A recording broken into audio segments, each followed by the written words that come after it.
ঠিক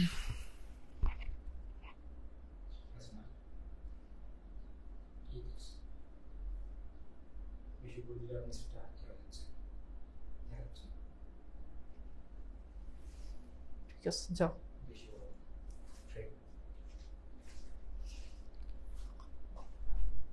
আসসালামু আলাইকুম।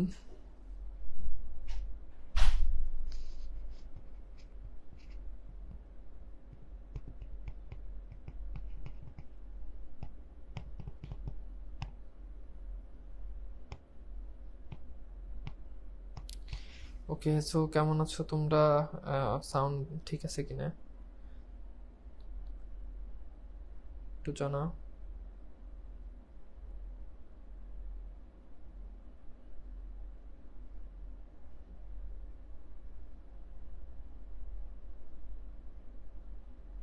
আসসালামু আলাইকুম। ওয়ালাইকুম সালাম। কেমন আছেন ভাই? আলহামদুলিল্লাহ ভালো আছি। সবাই একটু জয়েন হোক and আমরা তারপর শুরু করি।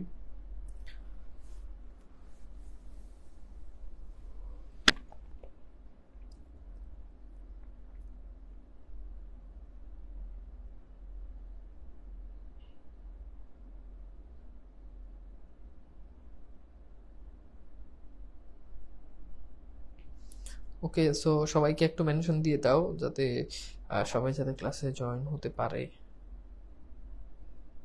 কতজন জয়েন হয়েছে আমার এখানে তো দেখাও যাচ্ছে না।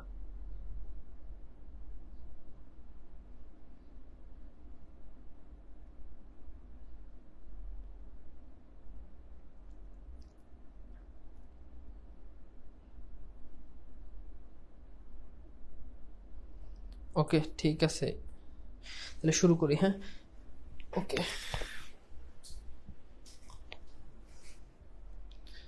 তো আমাকে একটু জানাও যে দেখা যাচ্ছে কিনা এবং আমরা কি শুরু করতে পারবো কিনা একটু জানিয়ে দাও and আমরা শুরু করব তাহলে আমাদের আজকের ক্লাস। আজকের ক্লাসে আমরা বিদ্রোহী কবিতাটা নিয়ে আলোচনা করব এবং আমাদের যে উপসর্গ রয়েছে এই উপসর্গ টপিকটা নিয়ে আমরা আজকে আলোচনা করব। সাউন্ডটা ঠিক আছে কিনা আমাকে একটু জানাও। ভাইয়া জ্বর কমেছে আপনার? মোটামুটি আশা করি ক্লাস নিতে পারবো, বাট একটু অসুস্থ আমি। ওকে, আসসালামু আলাইকুম। ওয়ালাইকুম সালাম। ঠিক আছে, ওকে। তো মোটামুটি আশা করি হোপফুলি তোমাদের ক্লাস কন্টিনিউ করতে পারবো।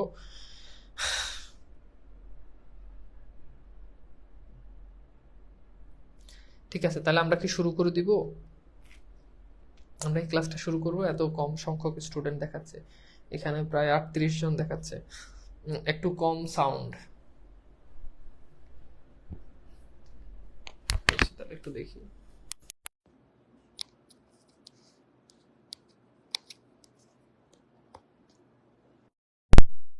এখন আশা করি সাউন্ডটা আরো ক্লিয়ার। হ্যাঁ, একটু জানাও তো যে সাউন্ড ক্লিয়ার কিনা।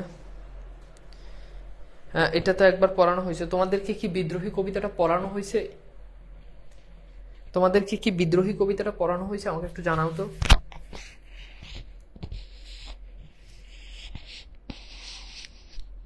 এজন বলছে এটা একবার পড়ানো হয়েছে। বিদ্রোহী তো হয়েছে, তাই বিদ্রোহী হয়েছে। তাহলে হয় নাই কি বলো তো? পড়ানো হয় নাই কি?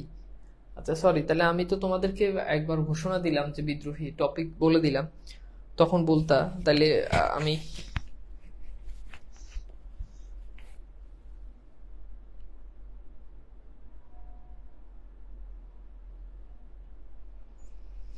আচ্ছা, তাহলে তোমাদের কোন কবিতাটা পড়ানো হয় নাই বা তোমাদের কি পড়ানো হয় না একটু বলো তো। যদি এটা পড়ানো হয় তাহলে পড়ানো হয় নাই কি? প্রতিদান পড়ানো হয় নাই, তাই না? প্রতিদান পড়ানো হয় নাই। আচ্ছা ভাইয়া, পড়ানো হয়েছে। ওকে, ভেরি গুড। আচ্ছা, আমি পাই নাই, তুমি না পেলে তো। আচ্ছা, প্রতিদান পড়ানো হয় নাই, ঠিক আছে। প্রতিদান 18 বছর বয়স, মানব কল্যাণ 18 বছর বয়স। আচ্ছা, তাহলে ঠিক আছে, আমরা দেখি আজকে 18 বছর বয়স যেটা আছে ওইটা একটু ভালো করে পড়বো। হ্যাঁ, আমি একটু দেখি এটা পড়ানো হয়েছে কিনা। 18 বছর বয়স, 18 বছর বয়স পড়ানো হয় নাই, ঠিক আছে। আর তারপর হচ্ছে দেখি প্রতিদানটা পড়ানো হয়েছে কিনা। প্রতিদান, প্রতিদানও পড়ানো হয় নাই। অপপ্রয়োগ, ঠিক আছে। তাহলে আমি একটু তোমাদেরকে এই দুটো কবিতা আজকে পড়াই দিই। হ্যাঁ, এই দুটো কবিতা আজকে পড়াই দিই, ঠিক আছে। তাহলে আমি একটু বা এটাও পড়ানো হয় নাই, প্রতিদান পড়াই ফেলেন, ওকে 18 বছর বয়স পড়ান। ঠিক আছে, তাহলে মানে আমরা বিদ্রোহী। আচ্ছা তাহলে আমি আরেকবার একটু শিওর হই যে বিদ্রোহীটা পড়ানো হয়েছে কিনা। বিদ্রোহী পড়ানো হওয়ার কথা। হ্যাঁ হ্যাঁ, এই যে বানান লেকচার সাথে পড়াইছিলাম, বানানের সাথে বিদ্রোহী পড়াইছি। Thank you, thank you. তাহলে ঠিক আছে, আমরা শুরু করি। বিদ্রোহী যেহেতু পড়ানো হয়েছে, তাহলে আমরা আরেকটা আজকে 18 বছর বয়স এই কবিতাটা একটু পড়ি। 18 বছর বয়স, ঠিক আছে। ওকে, তো আমি একটু শুরু করি। কথা কি ঠিক আছে? আমি আসলে আজকে আমার ক্লাস ছিল সকালে, আমি নরসিংদী গেছি, কলেজে ক্লাস নিছি, তাও আবার বাইক চালাই গেছি, বাইক চালাই যাই আবার আসছি, মানে তখন থেকেই শরীরটা একটু মানে জ্বর মনে হয়েছে। সকালে ওষুধ খেলাম জ্বরের, দুপুরে আবার ওষুধ খাইলাম, এসে আবার ঘুমাইলাম, এসে সাথে সাথে ঘুমাই গেছি, মানে সেই ঢাকা থেকে নরসিংদী গেলাম, আবার আসলাম, আবার ঘুমাই গেছি, ঘুমাই গিয়ে তার এখন তোমাদের ক্লাসে ঢুকছি একদম ঘুম থেকে উঠে। ঠিক আছে, উপসর্গ পড়ান, উপসর্গ পড়াবো।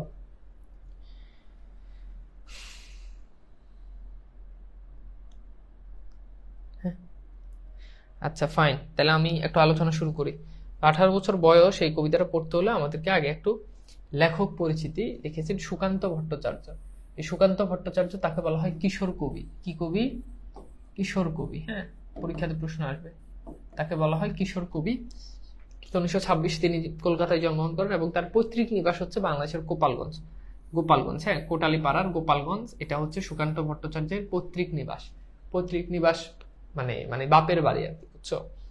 তার মাতৃ ও পিতৃ পরিচয় তার এখানে এগুলো দেওয়া আছে, এগুলো আর গুরুত্বপূর্ণ না। এখানে আমাদেরকে পড়তে হবে তার সাহিত্যকর্ম।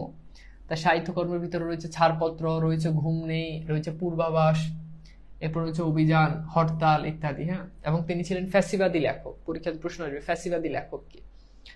তারপর হচ্ছে অকাল নামে তার একটা কাব্যগ্রন্থ তিনি সম্পাদনা করেন। এখানে এগুলো মনে রাখার কৌশল দেওয়া আছে, তোমরা পড়ে নিও।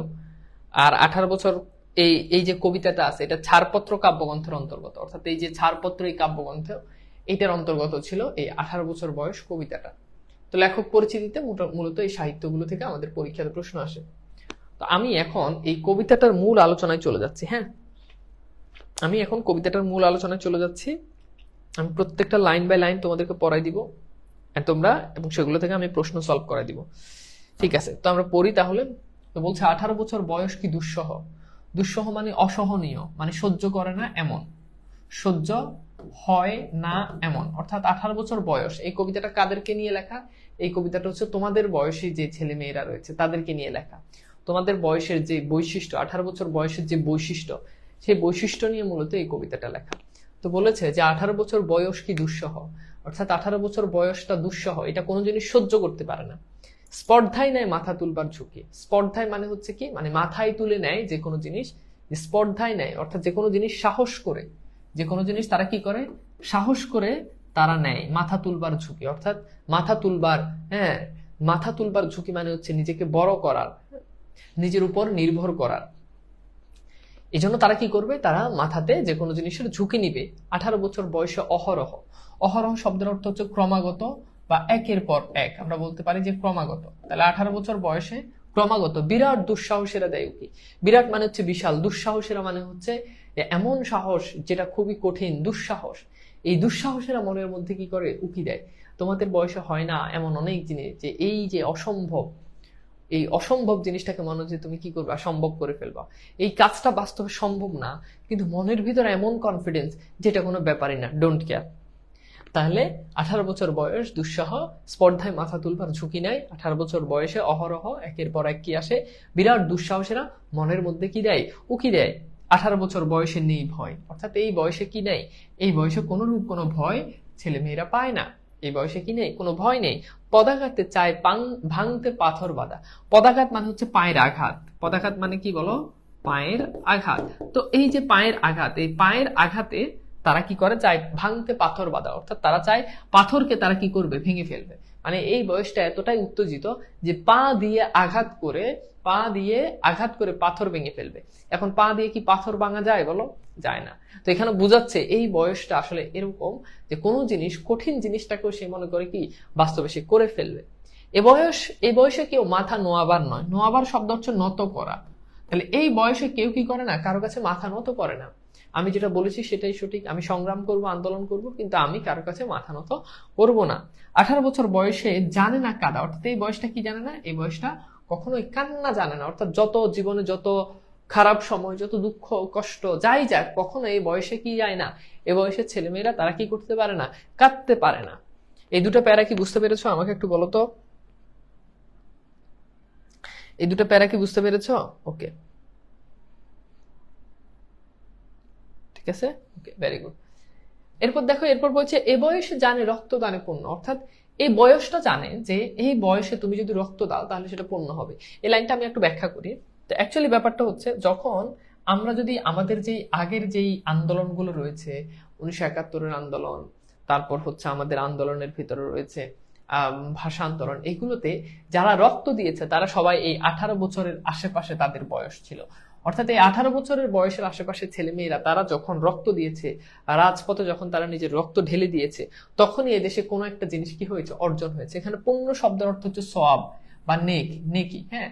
তো এই জিনিসটা তখনই কি হবে? অর্জন হবে। অর্থাৎ 18, তুমি সেই যত আন্দোলনের কথা বলো, গণ অভ্যুত্থানের কথা বলো, ভাষা আন্দোলনের কথা বলো, 71 স্বাধীনতার কথা বলো, সকল আন্দোলনে যারা নেতৃত্ব দিয়েছেন তারা ছিল 18 বছর বয়সে। বাষ্পের বেগে স্টিমারের মতো চলে। তাহলে এই বয়সের গতি বুঝাতে, এই বয়সটা খুবই দুরন্ত গতিতে চলে, এবং গতি বুঝাতে এখানে বলছে স্টিমারের সাথে তাকে কি করেছে? তুলনা করেছে। তাহলে বাষ্পের বেগে বাষ্পের বেগে স্টিমারের মতো এই বয়সটা চলে। এরপর বলছে প্রাণ দেওয়া নেওয়ার ঝুলিটা থাকে না শূন্য। মানে প্রাণ দেওয়া নেওয়ার ঝুলি বলতে কি? এটা বোঝাচ্ছে এরকম যে একজন মারা গেছে, এটা দেখে আরেকজন থমকে গেছে, ভয় পেয়ে গেছে, সে ঘরের কোণে গিয়ে আবদ্ধ হয়ে গেছে, এরকম না। একজন মারা গেছে কোনো একটা আন্দোলনে, কোনো একটা সংগ্রামে, আরেকজন তাৎক্ষণিক মৃত্যুর জন্য, আন্দোলনের জন্য প্রস্তুত। এই জন্য বলছে যে প্রাণ দেওয়া নেওয়ার ঝুলিটা থাকে না শূন্য। একজন মারা গেছে, আরেকজন তারপর মারা গেছে, তারপর আরেকজন মারা যাচ্ছে। তো এই জন্য এটাকে বলছে যে যে প্রাণ দেওয়া নেওয়ার ঝুলিটা থাকে না কি? শূন্য। এরপর হচ্ছে শপে আত্মাকে শপথের কলহর। শপে শব্দের অর্থ বিসর্জন, বিসর্জন দেয়, অর্থাৎ নিজের আত্মাকে, নিজের জীবনকে বিসর্জন দিয়ে দেয়। নিজের জীবনকে কি করে? তারা বিসর্জন দিয়ে দিতে পারে। এরপর বলছে 18 বছর বয়স ভয়ঙ্কর।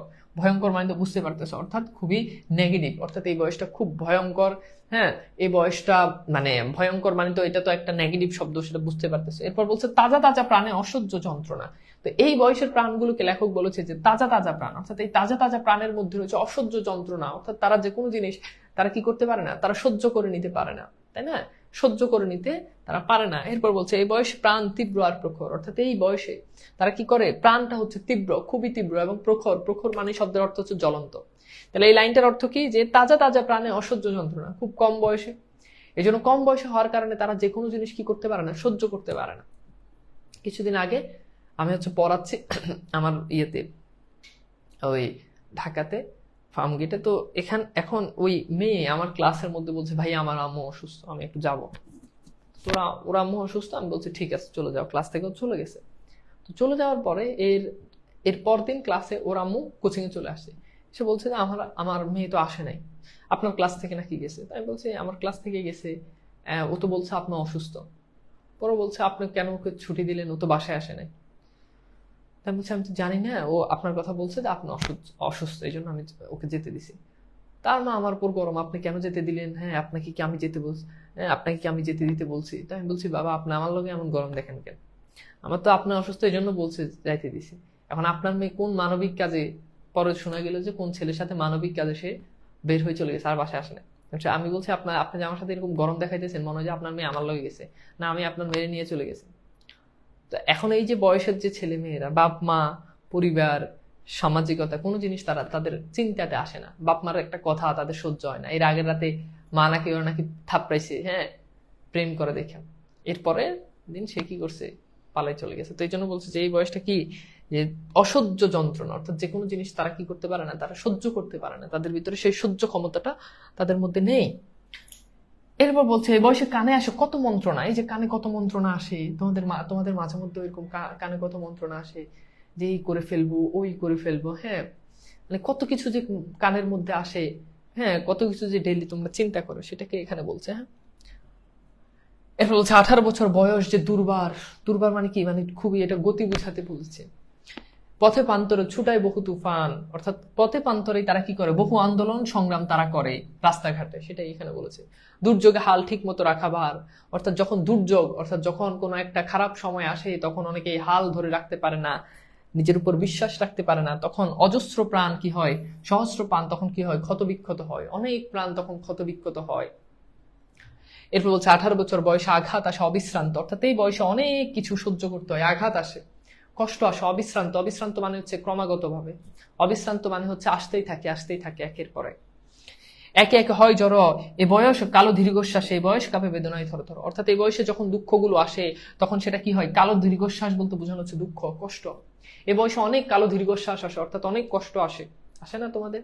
প্রেমে ব্যর্থ, পড়াশোনায় ব্যর্থ, পরিবারের কাছে ব্যর্থ, বাবা মা দেখতে পারে না, সোসাইটির মানুষ দেখতে পারে না, তো এরকম অনেকগুলা কি দুঃখ কষ্ট আছে, আছে না? এ বয়স কাঁপে বেদনায় থরথর, অর্থাৎ বেদনায় দুঃখে এই বয়সটা কাঁপে, থরথর করে কি করে, এ বয়স কাঁপে। এখানে এই বয়সের বৈশিষ্ট্যটা তোমরা আরো ভালো জানো আমার থেকে, তোমাদের এগুলো হয় তাই না, যদি আমার বয়সও 18-র কাছাকাছি, তাই না? আচ্ছা, এরপর দেখো, তবু 18-তে শুনেছি জয়ধ্বনি, এত কিছুর পরে লেখক বলতে যাই হোক, তবুও লেখক 18-তে জয়ের ধ্বনি শুনেছে, জয়ধ্বনি মানে জয় করার যে ধ্বনি, জয় করার ধ্বনি লেখক 18-তে শুনেছে। এ বয়স বাঁচে দুর্যোগ আর ঝড়ে, এবার বলতে যে দুর্যোগ আর ঝড়ের মধ্য দিয়ে এই বয়সটা কি বেঁচে থাকে, বিপদের মুখে এই বয়স অগ্রণী, অর্থাৎ যখন তুমি বিপদে পড়বা তখন তোমার বন্ধু বান্ধব যারা এগিয়ে আসবে তারা সবাই কিন্তু এই 18 বছর বয়স, এই জন্য বলছে যে বিপদের মুখে বয়স অগ্রণী, অর্থাৎ বিপদ অগ্রণী মানে হচ্ছে যে এগিয়ে আসে, যে পথ দেখায়। তবুও এ বয়স তবু নতুন কিছু তো করে, অর্থাৎ ভালো খারাপ যাই হোক, লেখক সর্বশেষ বলতে যে তবু এই বয়স তো নতুন কিছু তো অন্তত করে, এ বয়স যেন ভীরু কাপুরুষ নয়, অর্থাৎ এই বয়সটা ভীতু নয়, কাপুরুষ নয়। তো কিছু কিছু এখানে অধিকাংশ প্রেক্ষাপটগুলো কিন্তু ছেলেদেরকে টার্গেট করে লেখা। এখন যদি মেয়েদের ক্ষেত্রে হয় তাহলে লেখক নিঃসন্দেহে এটা লিখতো না যে এই বয়স যেন ভীরু কাপুরুষ নয়, এটা কি সত্য? তার মানে বুঝতে পারতো এটা ছেলেকে টার্গেট করে লিখছে। মেয়েরা তো এমনিতেই জন্মগতভাবে ভীতু হয়, তাই না? তো এই জন্য এখানে এটা কিন্তু মেয়েদের কথা বলে নাই। পথ চলতে বয়সে যায় না থেমে, কখনো আঘাত পাইছে, কখনো কষ্ট পাইছে, কখনো বাধার সম্মুখীন হয়েছে, কিন্তু এই বয়সের ছেলে মেয়েরা কখনো কি হয় না, তারা থেমে যায় না। এ বয়স তাই নতুন, এ বয়সে তাই নেই কোনো সংশয়, সংশয় মানে হচ্ছে দ্বিধা সন্দেহ। এদেশের বুকে 18 আসুক নামে, এই লাইনটা দ্বারা লেখক সর্বশেষ 18 বছর ছেলে মেয়েদের আসার আহ্বান জানিয়েছেন। এই জন্য লেখক বলেছেন যে এ বয়স, এদেশের বুকে আরো অনেক বেশি 18 বছর বয়স কি করুক, নেমে আসুক, লেখক সেই আহ্বানটা এখানে জানিয়েছেন। আমি কি বুঝাইতে পারছি? বলো তো কবিতাটা কি তোমরা কি বুঝছো?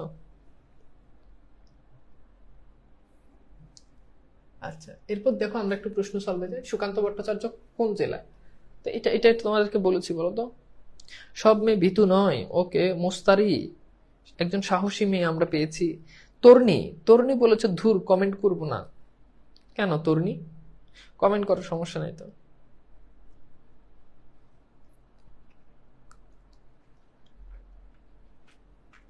এটা কি হবে বলো? এটা হচ্ছে গোপালগঞ্জ। হ্যাঁ, এরপর দেখো, আমাদের তরুণরাই দেশ ও জাতির চালিকা শক্তি হয়ে দাঁড়াক, এই প্রত্যাশার প্রতিফলন 18 বছর বয়স কবিতায় কোন চরণটির ঘটেছে? কোন চরণে ঘটেছে বলো তো?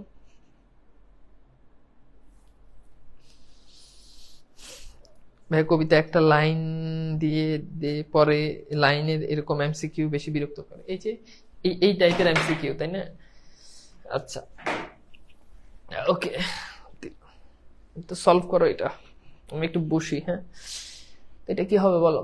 এটা হচ্ছে দেশের বুকে 18 আসুক নামে। তো এখানে বলছে 18 বছর তরুণরাই দেশ ও জাতির চালিকা শক্তি হয়ে দাঁড়াক। তো এটা দাঁড়াক মানে কি? এটা একটা আহ্বান।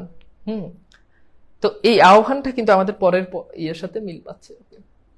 এরপর হচ্ছে 18 বছর বয়স দুঃসহ কেন? 2019-এ আসছে। কেন এই বয়সটা দুঃসহ? পথের বাধা ভাঙতে চায় বলে, পাশের বেগে স্টিমারের মতো চলে বলে, প্রাণে অসহ্য যন্ত্রণার কারণে, স্পর্ধায় মাথা তুলবার ঝুঁকি নেওয়ার কারণে। তো বুঝতেই পারতেছো এটা হচ্ছে কি, স্পর্ধায় মাথা তুলবার ঝুঁকি নেওয়ার কারণে এই বয়সটা অসহ্য। আচ্ছা, এরপর হচ্ছে সহস্র প্রাণ ক্ষত বিক্ষত হয় কেন?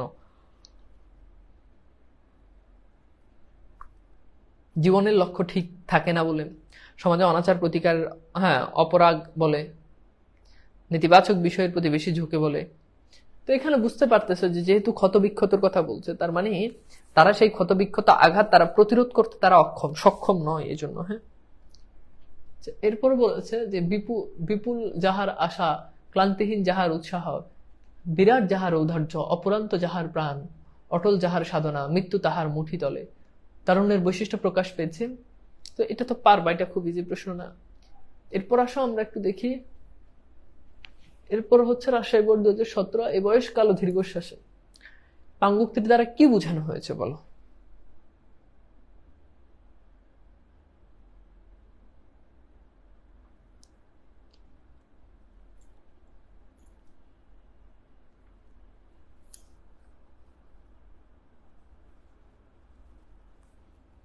এটা দ্বারা কি বোঝানো হয়েছে বলো? ব্যর্থতার দীর্ঘশ্বাস, তাই না?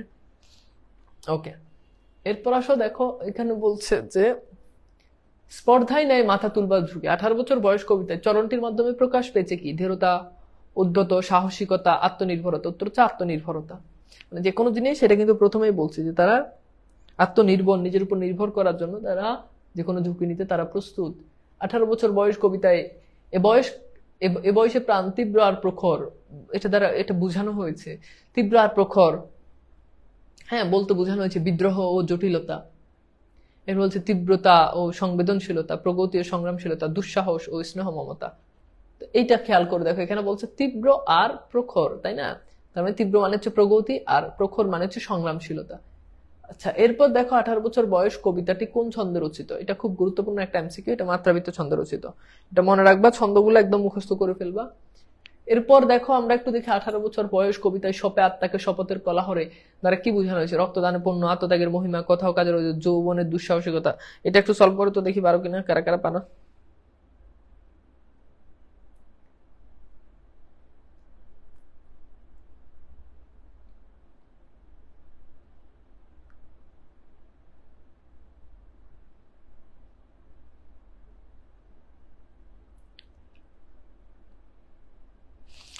এটা কি বলো? এটা হচ্ছে যৌবনের দুঃসাহসিকতা। 18 বছর বয়সে শপে আত্মাকে শপথের কলা হবে। হ্যাঁ, শপে মানে আত্মাকে বিসর্জন দিয়ে দেয় যৌবনের দুঃসাহসিকতার কারণে।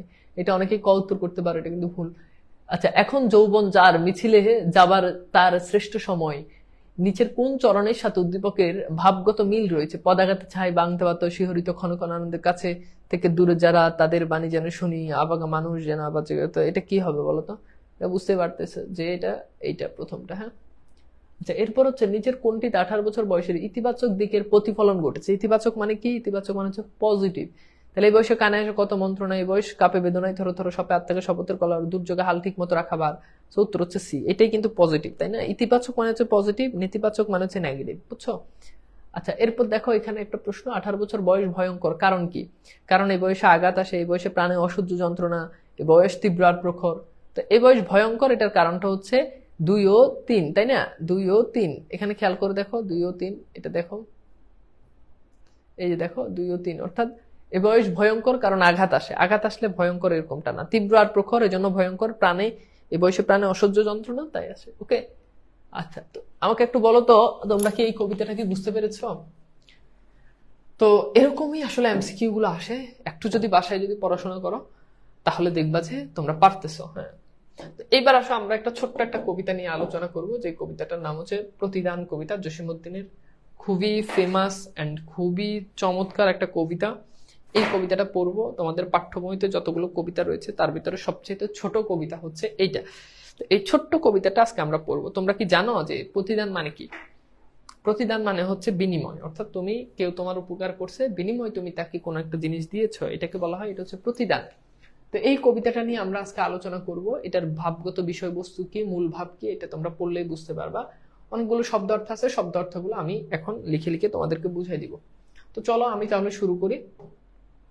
তো লেখক কি বলতেছে খেয়াল করো। লেখক প্রথমে বলতেছে, আমারে ঘর ভাঙিয়াছে জেবা। জেবা মানে হচ্ছে যে, জেবা মানে কি? যে, অর্থাৎ যে আমার ঘর ভেঙেছে আমি বাদি তার ঘর, অর্থাৎ আমি তার ঘর তৈরি করে দিই। কেউ তোমার ঘর ভেঙে ফেললে তুমি উল্টা গিয়ে তার ঘর ভেঙে ফেলবা, কিন্তু কবি বলতেছে না, আমি সেটা করব না, আমি তার ঘর কি করব? তৈরি করে দিব।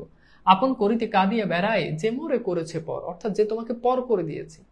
লেখক বলছে যে আমাকে পর করে দিয়েছে, আমি তাকে আপন করার জন্য কেঁদে কেঁদে বেড়াচ্ছি, কখন আমি তাকে আপন করতে পারবো? যে মোরে করিল পথের বিভাগী, মানে যে আমাকে একেবারে পথের বসিয়ে দিয়েছে। হ্যাঁ, পথে পথে আমি তার লাগি, হ্যাঁ আমি ফিরি তার লাগি, আমি পথে পথে পথে, যে আমাকে রাস্তায় নিয়ে গেছে, আমি রাস্তায় ঘুরি তার জন্য, কখন তাকে পাবো, কখন তাকে আপন করব। এরপর বলছে দিগল রজনী তার জাগি ঘুম যে হেরেছে মোর। দিগল রজনী মানে হচ্ছে, দিগল মানে হচ্ছে দীর্ঘ, তাহলে দিগল রজনী মানে হচ্ছে দীর্ঘ রাত, দীর্ঘ রাত। তো বলছে দিগল রজনী তার জাগি ঘুম যে হেরেছে মোর, অর্থাৎ দীর্ঘ রাত তার জন্য জেগে ঘুম যে হেরেছে মোর, অর্থাৎ আমার ঘুম কেড়ে নেওয়া হয়েছে, আমার ঘুম চলে গেছে। দীর্ঘ রাত আমি তার জন্য জেগে থাকি, আমার ঘুম চোখ থেকে চলে গিয়েছে।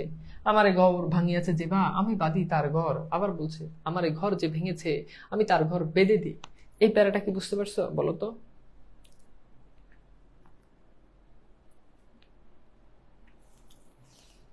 বুঝতে পারছো? খুব সিম্পল, হ্যাঁ। এরপর বলছে যে আমারে কুল ভাঙিয়াছে যে বা আমি বাঁধি তার, আমারে কুল ভাঙিয়াছে যে বা আমি তার কুল বাঁধি। কেউ যদি তোমার কুল মানে কি, কিনারা, কিনারা নদীর কুল বলে না, কেউ যদি কিনারা ভেঙে দেয়, লেখক তার কিনারা কি করে, বেঁধে দেয়। জেগেছে মুখ, জেগেছে বুকেতে আঘাত হানিয়া তার লাগি আমি কাঁদি। আঘাত হানিয়া মানে কি, আঘাত হানিয়া মানে হচ্ছে যে আমার বুকে আঘাত দিয়ে গিয়েছে, আমি তার জন্য কি করি, কান্না করি। যে মরে দিয়েছে বিষে ভরা বান, বিষে ভরা বান মানে কি, বিষযুক্ত তীর, অর্থাৎ যে আমাকে বিষযুক্ত তীর নিক্ষেপ করেছে আমার দিকে, আমি কি করি, আমি দেই তারে বুক ভরা গান। কেউ আমাকে যদি বিষযুক্ত তীর দেয়, বিষে ভরা তীর নিক্ষেপ করে, এটাকে বলছে বান, আর আমি বিনিময় তাকে বুক ভরা গান দিই। এখন গান কিসের প্রতীক? গান তো ভালোবাসার প্রতীক। মানুষ প্রিয় তোমাকে গান শোনায়, তাই না? ভালোবাসার মানুষকে মানুষ কি করে, গান শোনায়। গান ভালোবাসার প্রতীক, এই জন্য গানের কথা বলেছেন। কাটা পেয়ে তারে ফুল করি দান সারাটি জনম ভরা। সে আমাকে সারা জীবন কাটা দিয়েছে, কিন্তু আমি তাকে ফুল দিই সারা জীবন, আমি তাকে ফুল দিই। জনম ভর মানে হচ্ছে সারা জীবন, সারাটি জনম ভর মানে হচ্ছে সারাটি জীবন। আপন করিতে কাঁদিয়ে বেড়ায় যে মোর করেছে পর। মোর বুকে যে কবর বেঁধেছে আমি তার বুক ভরি। এবার দেখো বলছে আমার বুকে যে কবর বেঁধেছে, বুকে কি কবর বাঁধা যায় না? কবর বলতে এখানে বুঝছে দুঃখ, কবর, কবর দেখলে মানুষ কান্না করে না?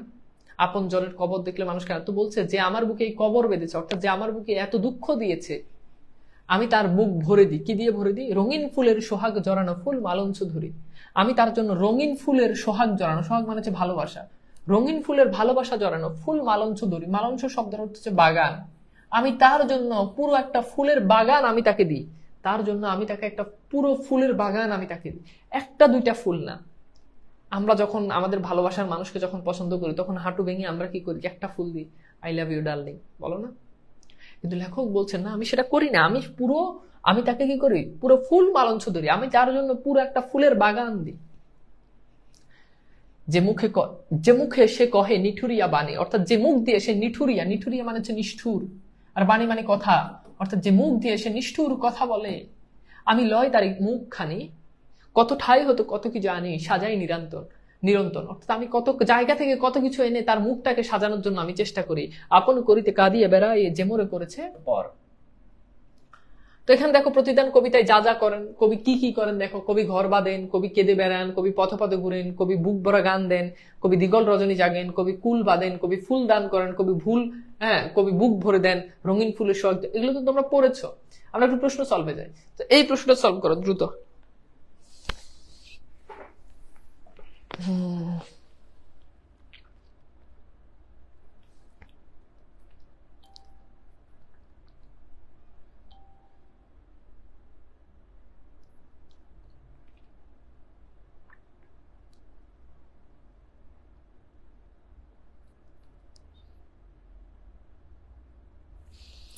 কি হবে এটা? ওকে, এটার উত্তর হচ্ছে কি, ঘর। অনেকগুলো প্রশ্ন সলভ করব কবিতাটা থেকে। কবি অন্যের ঘর বেঁধে দিতে চান কেন? তো বলো কেন কবি অন্যের ঘর বেঁধে দিতে চাইবেন?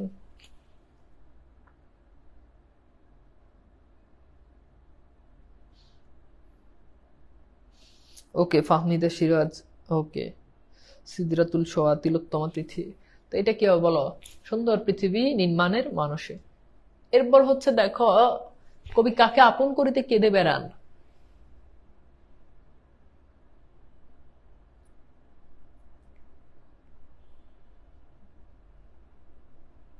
কবি কাকে আপন করিতে কেঁদে বেড়ান?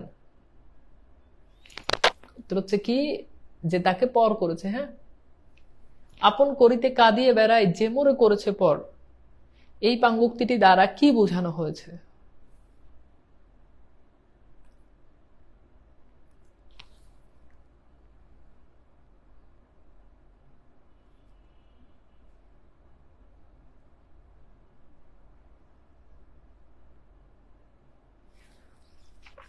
উত্তর কি হবে? ক্ষমাশীলতা। হ্যাঁ, আচ্ছা, পরকে কবি কি করতে চেয়েছেন? তো এটা পারবা আপন। কবি কেঁদে বেড়ান কেন? কবি কেন কেঁদে বেড়ান?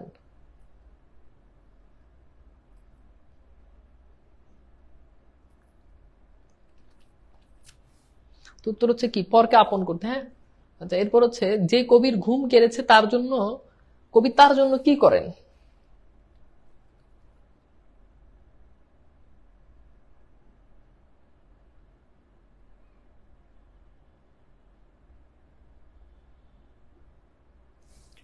কবি তার জন্য দ্বিগল রজনী জাগেন, মানে দীর্ঘ রাত তার জন্য জেগে থাকেন। এরপর বলেছে কবি পথে পথে কাকে খুঁজে ফিরেছেন? কবি, হ্যাঁ, পথে পথে কাকে খুঁজে ফিরেছেন? একদম সবগুলো দেখো এমসিকিউ ক্লাস আমি পড়াই দিছি। তোর হবে কি বলতো? তাহলে পথে পথে কার জন্য ফিরছেন? যে কবিকে পথের বিভাগী করছে, হ্যাঁ, তার জন্য। খুবই সহজ। এরপর দেখো প্রতিদান কবিতায় উল্লেখিত রজনী কেমন? দ্বিগল রজনী, মানে দীর্ঘ রজনী। প্রতিদান কবিতায় কিসের প্রতিফলন লক্ষ্য করা যায়? স্বার্থের, অর্থের, ভালোবাসার, মুক্তির? বলতো এটা কি হবে? একদম ইজি প্রশ্নগুলো এই প্রতিদান কবিতার, একদম মানে সহজ ইজি প্রশ্নগুলো।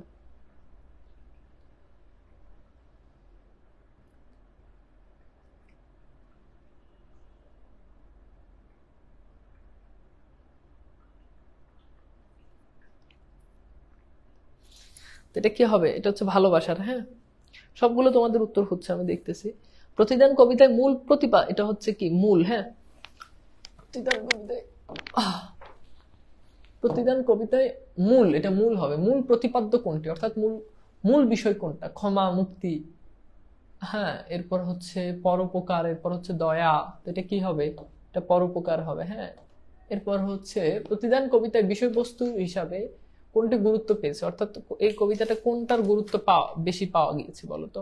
কানিস ফাতেমা, অনিমেষ মুন্সি, সুলতানা জাকিয়া, হ্যাঁ, রাশেদ, ফারজানা ইসলাম, ঋতু। ওকে, তো এটা কি বলতো? এটা হচ্ছে পরার্থপরতা। পরার্থপরতা মানে হচ্ছে পরের জন্য নিজেকে উৎসর্গ করা, পরের কল্যাণে নিজেকে নিয়োজিত করা। হ্যাঁ, আচ্ছা, বুঝছো?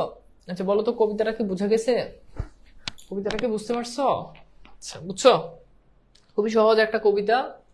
এবার চলো একটা উপসর্গ, জাস্ট 5 মিনিট লাগে উপসর্গ, আসলে পড়ার কিছু নেই। উপসর্গ থেকে প্রশ্ন আসলে দুইটা প্রশ্ন পরীক্ষাতে আসবে। প্রশ্ন দুইটা লিখো। একটা হচ্ছে নাম্বার 1, দেখবা যে হুবহু বোর্ডে চলে আসছে। দুইটা প্রশ্ন আসবে, আর এর বেশি আসবে না। একটা হচ্ছে উপসর্গের অর্থবাচকতা আছে, উপসর্গের অর্থবাচকতা আছে কিন্তু অর্থদ্যোতকতা নেই। অর্থদ্যোতকতা নেই। বুঝিয়ে লিখো, বুঝিয়ে লিখো, লিখো। এটা হচ্ছে প্রশ্ন নাম্বার 1। প্রশ্ন নাম্বার 2, উপসর্গ কাকে বলে, কত প্রকার, ও কি কি? হ্যাঁ, ও কি কি? এই দুটো প্রশ্ন লিখো, খাতা লিখো।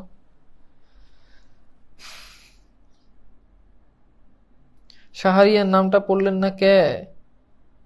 পড়লাম, তোমার সাথে আমার ঝগড়া আছে, বুঝো না, এই জন্য। ঠিক আছে, ওকে, এই দুটো প্রশ্ন লিখছো? লিখলে বলো ডান, তাহলে আমি একটু সংক্ষেপে বুঝাই দিই।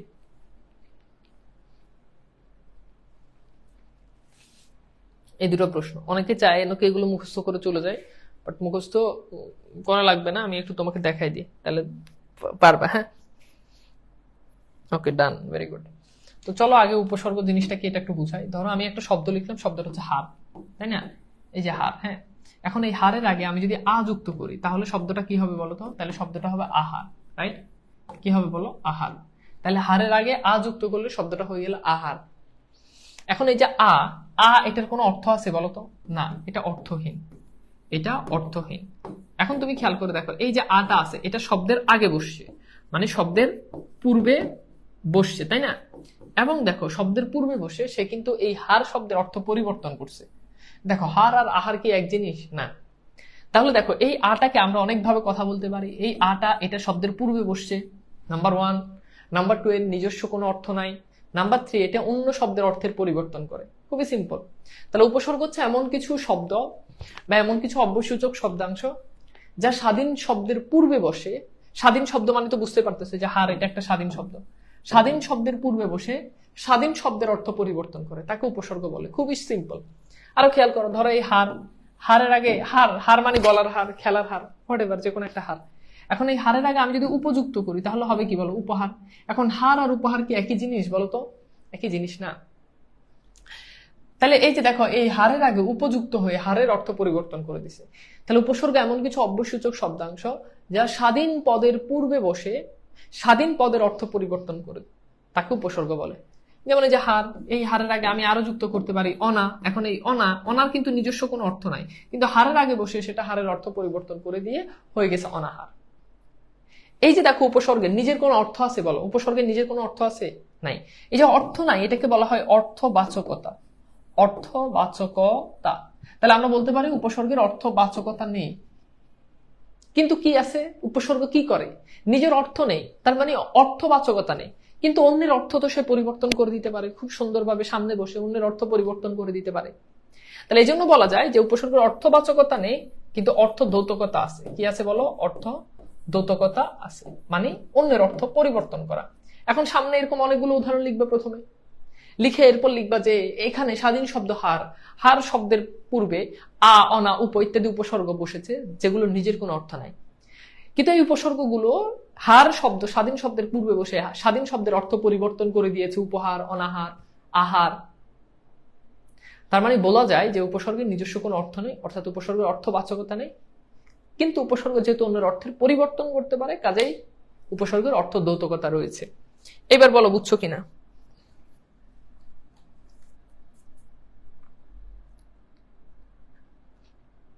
তানবীর ভাই এত ভদ্র হয়েছে কবে থেকে?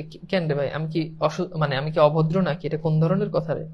একটু জ্বর হয়েছে, একটু শরীরটা একটু খারাপ, এটা কোন ধরনের কথা বুঝলাম না। পোলাপাইন খুবই খারাপ ভাই, মানে শেষ যবনার আলামত, শেষ যুগের আলামত তোমাদেরকে দেখলে প্রকাশ হয়। শেষ যুগের আলামত তোমাদেরকে দেখলে প্রকাশ হয়, বুঝো না? একটু শান্তিতে আছি, পড়াচ্ছি না, শুধু তোমরা এখনকার পোলাপাইন ভালো না। ক্লাস নিতেছি অফলাইনে, তো বললাম যে পানি দাও তো। এক মেয়ে পানি দিছে, বোতলে পানি দিছে, তো আমি ভালো মনে পানি খাইলাম। পানি খাই তার বোতলটা তাকে দিয়ে দিলাম। বোতল দিয়ে দেওয়ার পরে একটু পরে সে আমার দিকে তাকায় তাকায়, মানে তার বোতলটা তাকে যখন দিয়ে দিছে, আমি পড়াচ্ছি বোর্ডে, সে আমার দিকে তাকায় তাকায় মুখ লাগাই লাগাই ওই বোতলে পানি খাইতেছে। আবার মানে কিছু হইলো, আমি তার কাছে পানি চাইলাম, পানি দিবি, আমি পানি খাইছি, ও আবার আমার দেখাইতেছে, দেখাই দেখায় মুখ লাগাই লাগাই খাইতেছে, মানে ওর মুখের জিনিস আমার খাওয়াই দিছে। এটা কোন কথা? মানে এটা কোনো সিস্টেম হইলো? মানে সব জিনিসের একটা সিস্টেম আছে না ভাই? সিস্টেমটা বলবেন, বুঝছো? মানে বুঝে না, মানে কি বলবো আর, খুবই হতাশ। এখন এমন একটা অবস্থা, মইরা যাবো কিন্তু পোলাপাইনেতে পানি খাবো না। মইরা যাবো কিন্তু পোলাপাইনেতে আমি কোনো জিনিস চাই না। পোলাপাইন ভালো না এখন, বুঝো না? সম্মান, ভালোবাসা সবকিছু পোলাপাইনের থেকে আস্তে আস্তে দিন দিন উঠে যাইতেছে। আচ্ছা, পরে কোনো চান্স পায় নাই তো, বুঝছো?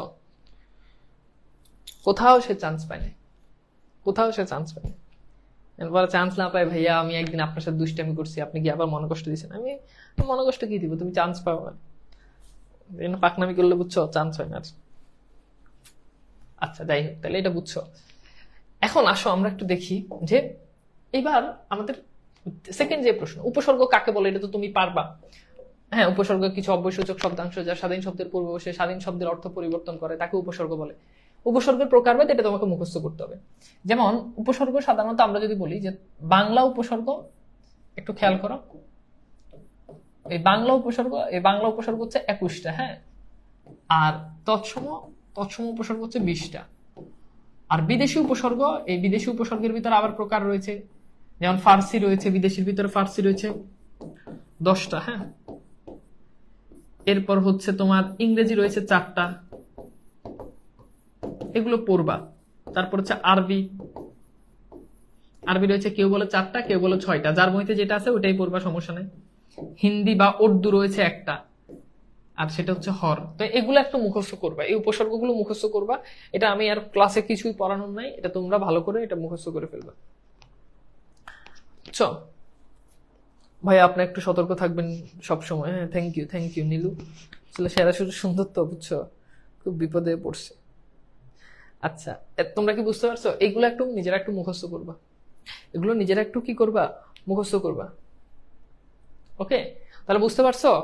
3টা টপিক কি বুঝতে পারছো? বাসায় বসে এগুলো একটু ভালো করে পড়িও। উপসর্গ থেকে 2টা প্রশ্ন পরীক্ষাতে আসবে, এটা বুঝার কিছু নাই। কিন্তু যখন তুমি অ্যাডমিশনে যাবা তখন অনেক কিছু এখানে পড়ার আছে, উপসর্গ আইডেন্টিফাই করা। এখন তোমার পরীক্ষাতে প্রশ্ন আসবে না, একটা উপসর্গ দিয়ে বলবে না এটা কোন উপসর্গ, জীবনে এটা পরীক্ষাতে প্রশ্ন আসবে না। কাজে এখন তোমার উপসর্গ চেনার দরকার না, এখন উপসর্গগুলো পড়ে মুখস্থ করবা, যাতে পরীক্ষার হলে 20টা 21টা উপসর্গ লিখতে পারো। কথা কি বোঝা গেছে? অ্যাডমিশন উপসর্গ অনেক ডিটেলস প্রশ্ন আসে, একটা বাক্য দিয়ে বলবে এই বাক্য উপসর্গ কয়টা। একাডেমিকে তো এটা লাগে না, এই জন্য একাডেমিকে উপসর্গ পড়ানোই লাগে না, খালি দেখাই দিলেই হয়। কথা কি বুঝছো? তো এই দুটো কবিতা এখন ভালো করে একটু পড়ো, আর সিকিউ এমসিকিউ গুলো ভালো করে সলভ করো। যেহেতু শরীরও ভালো নেই, এই জন্য আজকে আর দীর্ঘায়িত না করি তোমাদের সাথে। তাহলে আজকের ক্লাসটা কেমন লেগেছে একটু জানিয়ে দাও। ছোট ক্লাস, আমরা ছোট ছোট কবিতায় পড়লাম। বিদ্রোহী কবিতা পড়ালে আবার সময় লাগতো, কজ এটা বড় কবিতা। ভাইয়া আমার নাম পড়ে না। আচ্ছা, তো কি হয়েছে? নিশা তো না বললে কি হয়েছে? তুই এমন ইমোজি কি লিখে দিস, চোখ বাইর করে রাখছে, ছুরির ইমোজি, গাল বাঁকা করে রাখছে, এগুলো কি? মানে কি না পড়লে কি হয়েছে? এরকম ইমোজি কেন? কি রে ভাই, এমন ইমোজি কেন?